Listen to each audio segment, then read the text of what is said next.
የአኺረት ዘመን ሰዎች ለኸይር የሚያግዛቸው ያንሳል፣ በመጥፎ የሚጋብዛቸው ይበዛል።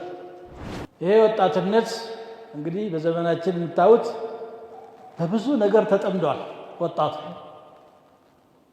ማዕከለኛ ዕድሜ ላይ ካለው ሰው የበለጠ ለወጣቱ የተዘጋጀው ወጥመድ ብዙ ነው። ምንጊዜም ሸይጣን ለሁሉም ሰው ወጥመድ አለ። ነገር ግን ይሄ ጎጂ ነው ይሄ ጠቃሚ ነው ብሎ ለይቶ ከጎጂ ነገር ላይ መራቅ የባለቤት ነው። የዘመን ክፉ የለውም የሰው ክፉ ነው እንጂ።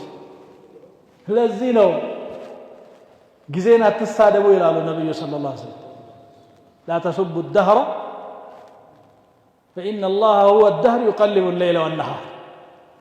ጊዜ ማለት ፀሐይ መውጣት መግባት ሌሊት ቀን ነው። جعلنا الليل لباسا وجعلنا النهار معاشا።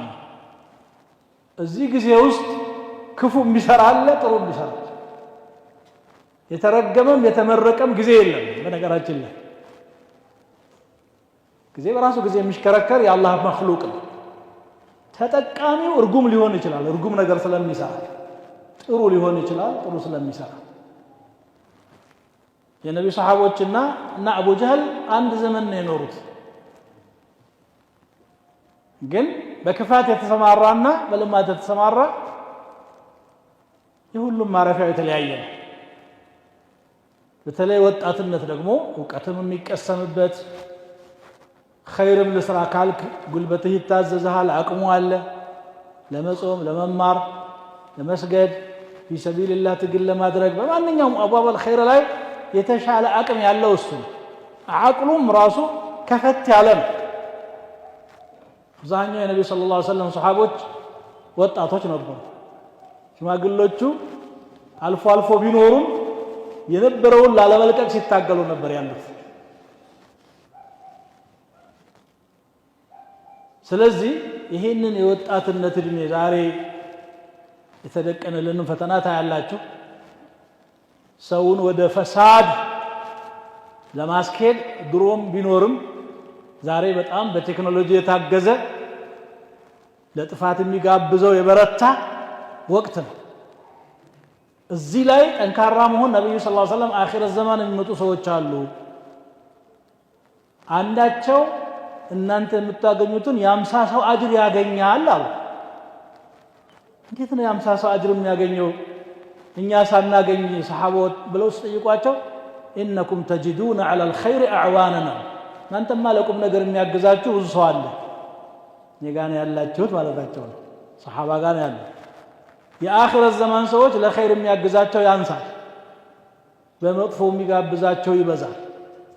እዚህ ውስጥ የሚባክን ወጣትነት ሰውየው ትክክለኛ መስመር የሚይዘውም መስመር የሚለቀውም በዚህ ሰዓት ነው። አንዴ ሸርተት ካለ መመለሻ የለውም። ቢመለስ እንኳን ብዙ ነገር ከጠፋ በኋላ ነው የሚመለሰው። ለዚህ ነው ሸባበከ ቀብለ ሐረሚከ ያሉት፣ ከማርጀትህ በፊት እንደው ቅንነት እንኳን ቢኖርህ ጉልበት አይፈቅድልህም፣ አእምሮ ይደክማል፣ ሁኔታዎች አይፈቅዱም። አላህ ሰውን በሶስት መርሐላ ነው የፈጠረው። ከተወለደ በኋላ ያለውን ነው። በእናት ማህፀን ውስጥ ብዙ እርከኖች አሉ።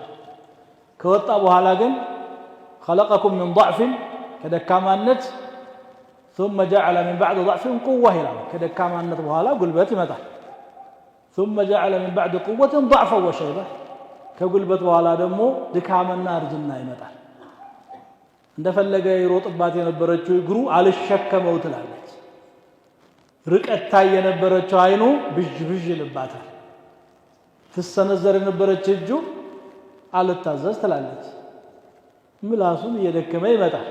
በጣም ሲያረጅ ደግሞ ሐሳቡን መግለጽ ያቅተዋል፣ መረዳትም ያቅተዋል። لكي لا يعلم بعد علم شيئا ነው የሚለው አላህ። ከማወቅ በኋላ አላዋቂ እስከሚሆን ድረስ ነው የሚሄደው። ስለዚህ ይሄም ከኖረ ነው ከቆየ ይሄ ነው የሚጠብቀው፣ አለዛ ቀብራለሁ። ከዚያ በፊት ወጣትነትህን ተሻማ ይላሉ ነብዩ ሰለላሁ ዐለይሂ ወሰለም።